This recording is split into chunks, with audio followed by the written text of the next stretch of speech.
وَآتَيْنَاهُ أَهْلَهُ وَمِثْلَهُم مَّعَهُم سے یہ بات بھی نکلتی ہے کہ اس دور آزمائش میں ان کے جو اہل و عیال اور عزیز و اقربا منتشر ہو گئے تھے، اللہ تعالیٰ نے ان سب کو بھی اکٹھا کر دیا جو وفات پا گئے تھے، ان کے نعم و بدل بھی دیے اور ان کے متعلقین کے دائرے کو مزید وسیع بھی کر دیا۔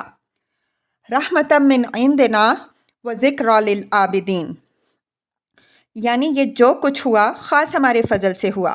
حالات بظاہر بالکل مایوس کن تھے، نہ ایوب علیہ السلام اس کی توقع کر سکتے تھے نہ کوئی دوسرا، لیکن ہم نے اپنی رحمت سے اپنے بندے ایوب علیہ السلام کے لیے سب کچھ کر دیا۔ وَذِكْرَى لِلْعَابِدِينَ، یعنی یہ ہم نے اس لیے بھی کیا کہ یہ واقعہ ہمارے عبادت گزار بندوں کے لیے ایک یادگار واقعہ ہو کہ ہمارے جو بندے ہر قسم کے نرم و گرم حالات میں ہمارے ہی ساتھ وابستہ رہتے ہیں، ہم اسی طرح ان پر اپنا فضل کرتے ہیں اور کریں گے۔ وَإِسْمَاعِيلَ وَإِدْرِيسَ وَذَا الْكِفْلِ كُلٌّ مِّنَ الصَّابِرِينَ وَأَدْخَلْنَاهُمْ فِي رَحْمَتِنَا إِنَّهُمْ مِنَ الصَّالِحِينَ۔ حضرت اسماعیل علیہ السلام اور حضرت ادریس علیہ السلام پر سورہ مریم کی آیات 54 تا 57 کے تحت بحث گزر چکی ہے۔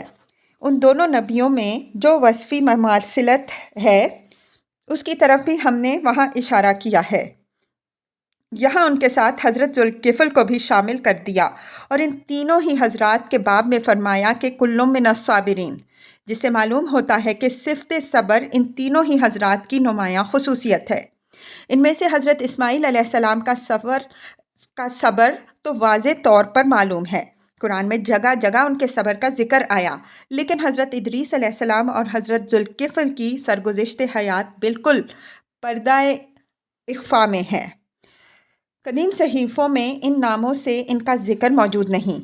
اب یا تو یہ ہوا ہے کہ عربی لب و لہجہ میں یہ نام بالکل بدل دیے گئے یا قدیم صحیفوں سے ان کے نام غائب ہو گئے، صرف قرآن نے ان کو از سر نو زندہ کیا۔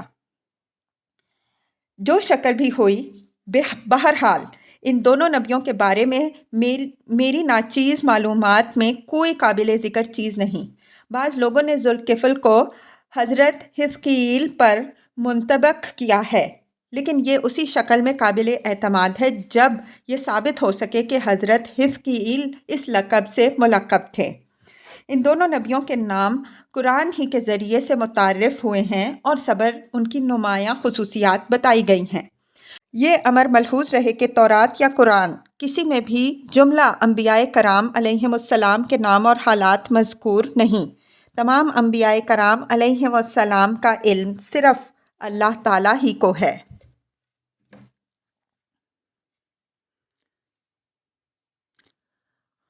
وَظَنُّونَ إِذْ ذَهَبَ مُغَاضِبًا فَظَنَّ أَن لَّن نَّقْدِرَ عَلَيْهِ فَنَادَىٰ فِي الظُّلُمَاتِ أَن لَّا إِلَٰهَ إِلَّا أَنتَ سُبْحَانَكَ إِنِّي كُنتُ مِنَ الظَّالِمِينَ۔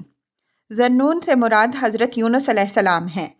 قدیم صحیفوں میں ان کا نام یوناح آیا ہے، یہاں اللہ تعالیٰ نے ان کا ذکر ذنون مچھلی والا کے لقب سے کیا ہے۔ نون مچھلی کو کہتے ہیں، چونکہ ان کو مچھلی نے نگل لیا تھا اس وجہ سے ان کو یہ لقب عطا ہوا، جس میں مچھلی کے واقعے کی تلمیح بھی ہے اور ایک قسم کا پیار بھی۔ حضرت یونس علیہ السلام اہل نیونا کی طرف رسول بنا کر بھیجے گئے۔ نیونا کی آبادی صحیفہ یونس کی روایت کے مطابق 1,20,000 تھی۔ قرآن کی سورہ صافات میں بھی مئۃ الف او یزیدون کے الفاظ آئے ہیں، جس سے اس روایت کی تائید ہوتی ہے۔ حضرت یونس علیہ السلام نے ایک مدت تک اہل نیونا کو دعوت دی، لیکن کسی نے ان کی بات نہیں سنی۔ بالآخر ان پر حق کی حمیت غالب آئی اور قوم کی اس ناقدری و سنگدلی سے مایوس و آزردہ ہو کر وہ وہاں سے اٹھ کھڑے ہوئے۔ انہوں نے خیال فرمایا کہ جب ان پتھروں میں جھونک لگانا ممکن نہیں تو کیوں ایسے ناقدروں کے پیچھے اپنا وقت برباد کروں اور ان کی خاطر اپنے آپ کو مصیبت میں مبتلا رکھوں۔ حق کی ناقدری اور قسم پرسی پر ایک صاحب حق کے اندر یہ جذبہ پیدا ہونا ایک امر فطری ہے، لیکن اس جذبہ کے غلبہ میں معاملہ کا ایک دوسرا نہایت اہم پہلو حضرت یونس علیہ السلام کی نگاہ سے اوجھل ہو گیا، وہ یہ کہ خدا کے رسول کو اپنی قوم کو کب چھوڑنا چاہیے۔ یہ اس کے اپنے فیصلے کرنے کی چیز نہیں بلکہ خدا ہی کے فیصلے کرنے کی ہے۔ صرف خدا ہی جانتا ہے کہ کب کسی قوم کا پیمانہ لبریز ہوتا ہے اور کب کسی رسول کے لیے یہ روا ہے کہ وہ اپنی قوم سے اعلان برات کر کے ہجرت کرے اور قوم کو اللہ کے عذاب کے حوالے کرے۔ حضرات انبیاء علیہم السلام کے لیے ہمیشہ یہ سنت الہی رہی ہے کہ وہ خدا کے اذن کے بغیر اپنی قوم کو نہ چھوڑیں، اگرچہ ان کے سر پر آرے ہی کیوں نہ چلتے رہیں اور اگرچہ ایک شخص بھی ان کی دعوت پر کان دھرنے والا نہ نکلے۔ حضرت یونس علیہ السلام حمیت حق کے جوش میں اس سنت الہی کو ملحوظ نہ رکھ سکے۔ انہوں نے خیال فرمایا کہ ایک طویل مدت تک لوگوں کو جگانے اور جھنجھوڑنے کی کوشش کے بعد بھی جب کوئی ان کی بات کو سننے والا نہیں نکلا تو اب عند اللہ وہ بری الذمہ ہیں۔ انہیں ایسی ناہنجار قوم کو خدا کے عذاب کے حوالے کر کے اس سے الگ ہو جانا چاہیے۔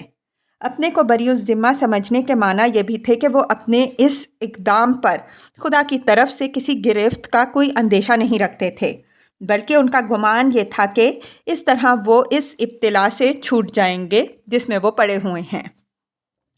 حضرت یونس علیہ السلام کا یہ خیال بجائے خود ایک پاکیزہ جذبہ پر مبنی تھا، لیکن اللہ تعالیٰ نے اپنے بندوں کے لیے جو آزمائشیں مقرر کر رکھی ہیں وہ لازماً پوری ہو کر رہتی ہیں۔ وہ قوم سے بیزار ہو کر ایک کشتی پر سوار ہوئے جو سفر پر روانہ ہونے کے لیے بالکل تیار کھڑی تھی۔ کشتی کچھ منزل طے کرنے کے بعد طوفان میں گھر گئی۔ جب طوفان کسی طرح ٹلتا نظر نہ آیا تو ملاحوں نے اس زمانے کے عام وہم کے مطابق یہ خیال کیا کہ ہو نہ ہو اس کشتی میں اپنے آقا سے بھاگا ہوا کوئی غلام سوار ہوگا۔ جب تک اسے پکڑ کر سمندر کے حوالے نہ کیا جائے گا یہ طوفان سے نجات نہیں ملے گی۔ بالآخر یہ معلوم کرنے کے لیے کہ کشتی میں مفرور غلام کون ہے قرعہ ڈالا گیا، اور قرعہ ڈالنے کی خدمت جیسا کہ سورہ صافات میں اشارہ ہے حضرت یونس علیہ السلام ہی کے سپرد ہوئی۔ اس کی وجہ غالباً یہ ہوئی ہوگی کہ تمام اہل کشتی میں لوگوں کو سب سے زیادہ ثقہ آدمی وہی نظر آئے ہوں گے۔ بہرحال قرعہ ڈالا گیا اور قرعہ حضرت یونس علیہ السلام کے نام کا نکلا، جس کے نتیجے میں وہ کشتی سے سمندر میں لڑکھا دیے گئے۔ سمندر میں ان کو کسی بڑی مچھلی غالباً ویل نے نگل لیا، لیکن خدا کے رسول کو ہضم کرنا آسان نہیں ہے۔ حضرت یونس علیہ السلام نے جب دیکھا کہ مشکلات کی تاریکی سے نکلنے کی جو راہ انہوں نے اختیار کی اس نے ان کو اس سے بھی زیادہ گہری تاریکیوں میں ڈال دیا، تو ان کے دل سے وہ زندہ و جاوید دعا نکلی جس کے لیے یہ ضمانت ہے کہ وہ اگر صدق دل سے کی جائے تو کبھی قبولیت سے محروم نہیں رہتی۔ اللہ تعالیٰ نے ان کی دعا قبول فرمائی اور مچھلی نے ان کو ساحل کی ریت پر اگل دیا۔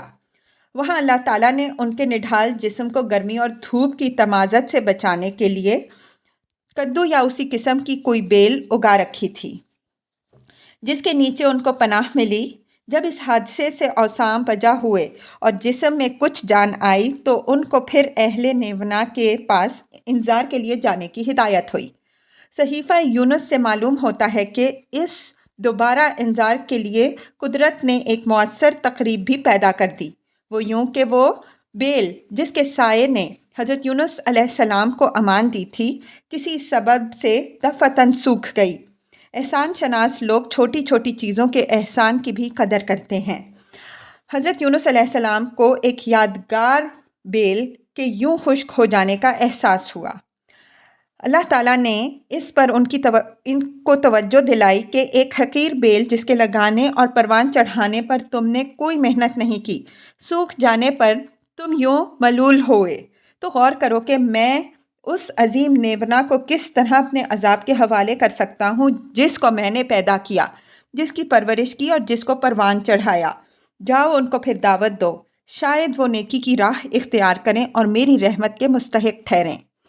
اس ہدایت کے مطابق حضرت یونس علیہ السلام پھر اہل نیونا کے پاس انذار کے لیے گئے، اور ان کی اس دوبارہ دعوت و تذکیر کا اثر یہ ہوا کہ بادشاہ سے لے کر عام باشندے تک سب کانپ اٹھے۔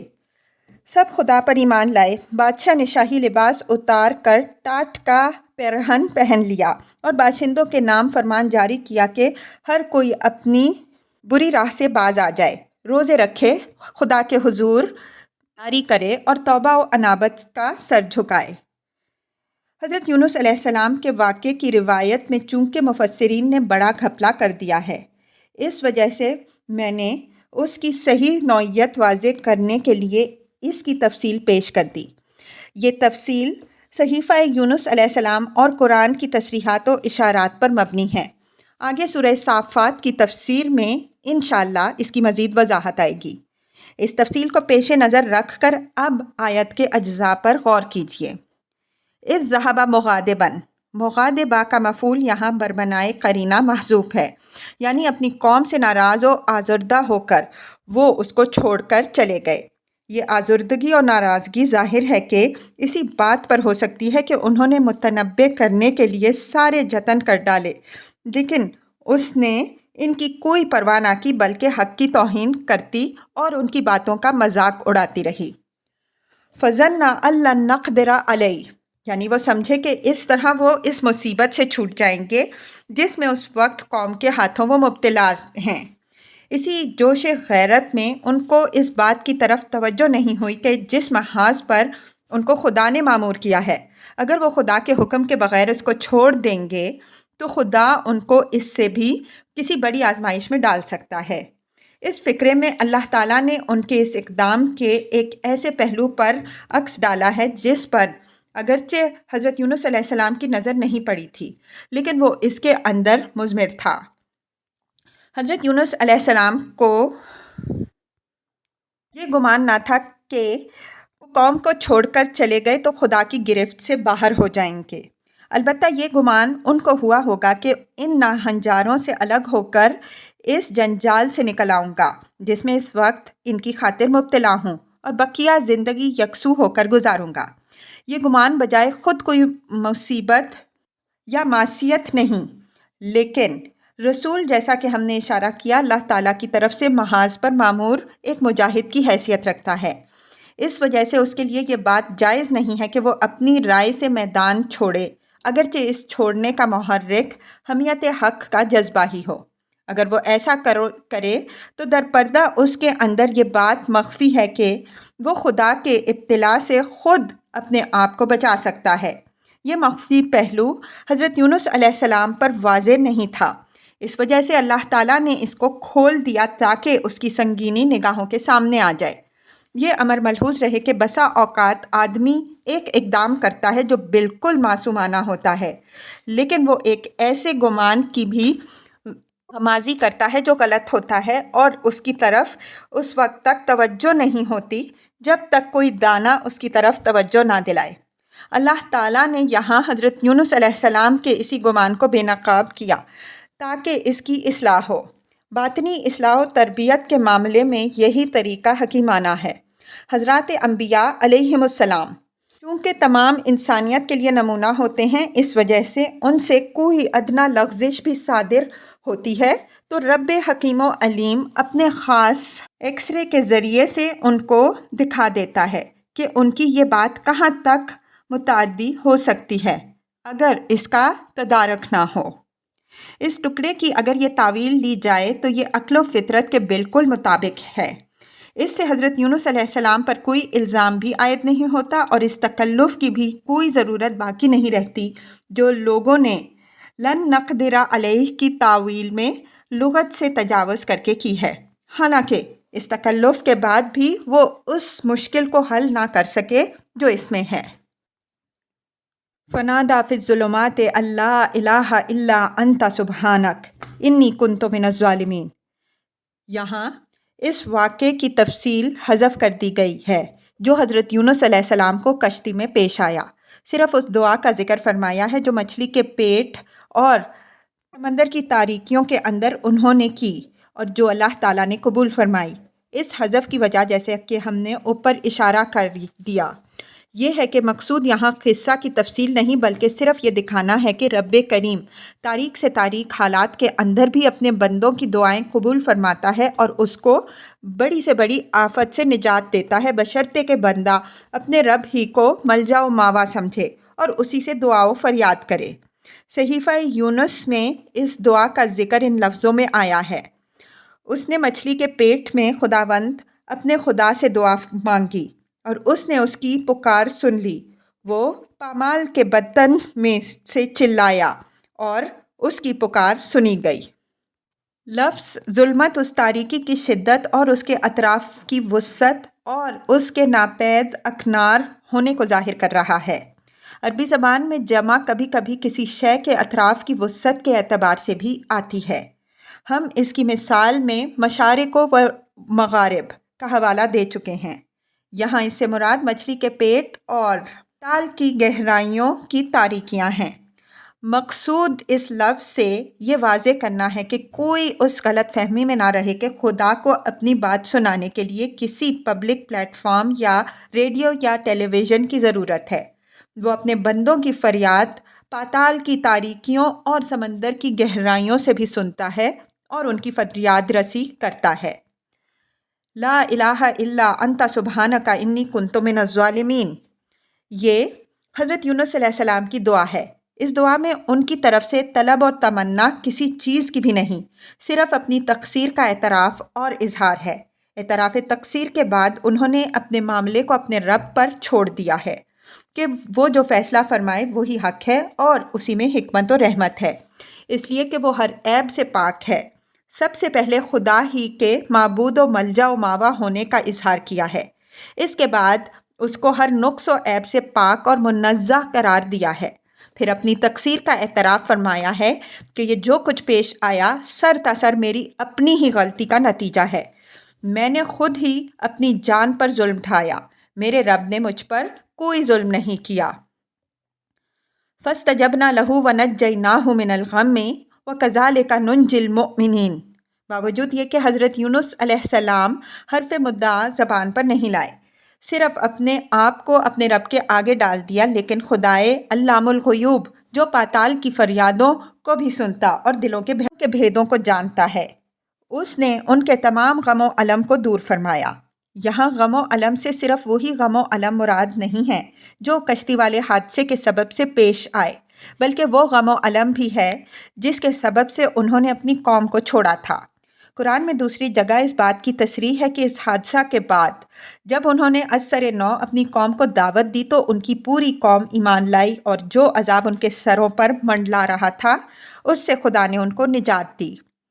وَكَذَلِكَ نُنْجِي الْمُؤْمِنِينَ، یہ ٹکڑا اس سرگزشت کو مطابق حال بنانے کے لیے ہے۔ ظاہر ہے کہ ان واقعات کے سنانے سے مقصود داستان سرائی نہیں ہے، بلکہ نبی صلی اللہ علیہ وسلم اور آپ صلی اللہ علیہ وسلم کے صحابہ رضی اللہ عنہم اجمعین کو یہ اطمینان دلانا ہے کہ حالات کتنے ہی تاریک اور مایوس کن ہوں لیکن دل برداشتہ نہ ہونا۔ اللہ تعالیٰ تمہاری دعاؤں اور فریادوں کو جانتا اور سنتا ہے، وہ اپنے با ایمان بندوں کو اسی طرح ہر غم و الم سے نجات دیتا ہے جس طرح اس نے یونس علیہ السلام کو نجات دی۔ ایک دن آئے گا کہ یہ ساری تاریکیاں جن میں تم گھرے ہوئے ہو کافور ہو جائیں گی، حق کا بول بالا ہوگا اور تمہاری قوم ایمان کے نور سے منور ہو جائے گی۔ وَزَكَرِيَّا إِذْ نَادَىٰ رَبَّهُ رَبِّ لَا تَذَرْنِي فَرْدًا وَأَنْتَ خَيْرُ الْوَارِثِينَ۔ حضرت زکریا علیہ السلام کی سرگزشت تفصیل کے ساتھ سورہ مریم میں گزر چکی ہے۔ انہوں نے بھی بظاہر نہایت مایوس کن حالات میں اپنے رب سے دعا کی تھی، لیکن اللہ تعالیٰ نے ان کے لیے ظاہری حالات کے بالکل خلاف ناممکن کو ممکن بنا دیا۔ سورہ مریم کی تفسیر میں یہ بات گزر چکی ہے کہ ان کی بیوی بانجھ تھیں اور وہ خود بڑھاپے کی آخری منزل کو پہنچ چکے تھے۔ اعزا و اقربا سب نااہل اور دین سے بے پرواہ تھے۔ حضرت زکریا علیہ السلام کو بڑھاپے میں یہ فکر دامن گیر ہوئی کہ آل یعقوب علیہ السلام کے جس دینی ورثے کے وہ وارث ہیں، خاندان میں اس کا اہل کوئی پیدا نہیں ہوا اور خود ان کا آخری وقت سر پر آ پہنچا۔ اس پر پریشانی میں انہوں نے دعا فرمائی کہ اے رب، تو مجھے تنہا نہ چھوڑ بلکہ کوئی ایسا وارث عطا فرما جو میری اور آل یعقوب علیہ السلام کی دینی روایات کا حامل بن سکے۔ وَأَنْتَ خَيْرُ الْوَارِثِينَ، یعنی وارث کے لیے یہ دعا جو میں کر رہا ہوں اس لیے نہیں کر رہا کہ میرا کوئی وارث نہ ہوا تو تیرے دین کا کوئی حامل نہیں رہے گا۔ تیرا کوئی کام میرے یا میرے خاندان کے ساتھ بندھا ہوا نہیں ہے، تو اپنے دین کا بہترین وارث خود ہے۔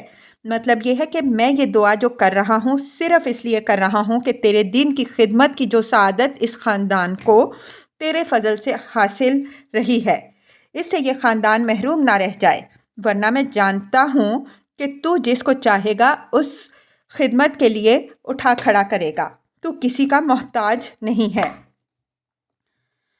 فَاسْتَجَبْنَا لَهُ وَوَهَبْنَا لَهُ يَحْيَىٰ وَأَصْلَحْنَا لَهُ زَوْجَهُ إِنَّهُمْ كَانُوا يُسَارِعُونَ فِي الْخَيْرَاتِ وَيَدْعُونَنَا رَغَبًا وَرَهْبًا وَكَانُوا لَنَا خَاشِعِينَ۔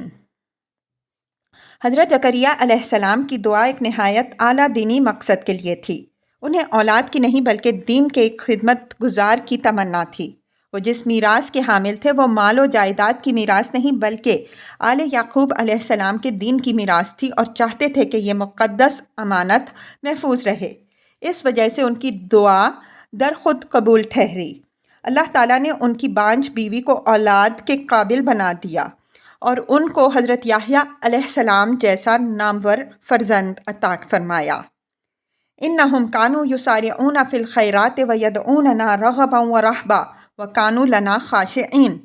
فرمایا کہ بالکل ناموافق اور نامساعد حالات کے اندر ان کی یہ دعا اس لیے درخور قبول ٹھہری کہ یہ لوگ دنیا کے لیے بھاگ دوڑ کرنے والے نہیں بلکہ بھلائیوں اور نیکیوں کی راہ میں سبقت کرنے والے تھے۔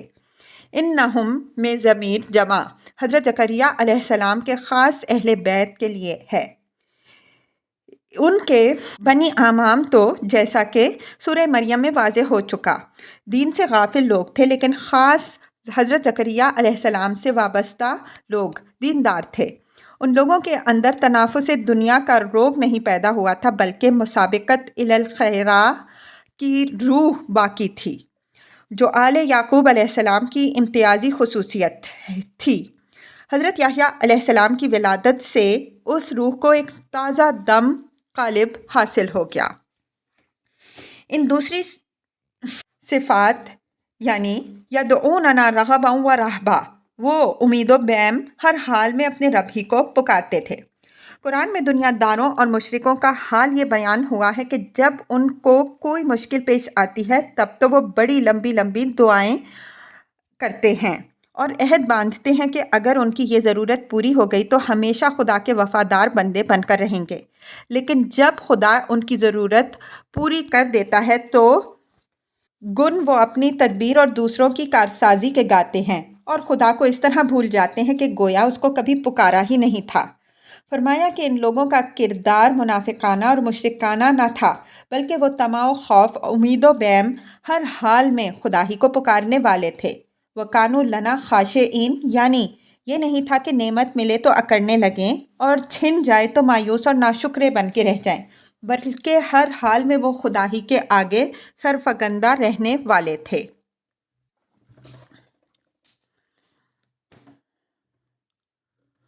وَالَّتِي أَحْسَنَتْ فَرْجَهَا فَنَفَخْنَا فِيهَا مِن رُّوحِنَا وَجَعَلْنَاهَا وَابْنَهَا آيَةً لِّلْعَالَمِينَ۔ یہ حضرت مریم علیہ السلام کی طرف اشارہ ہے جن کا ذکر نہایت تفصیل کے ساتھ سورہ مریم میں گزر چکا ہے۔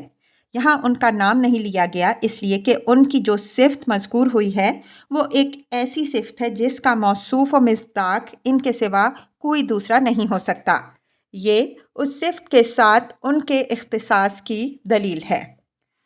احسنت فرجہ کو اس کے عام لغوی مفہوم میں نہ لیجیے۔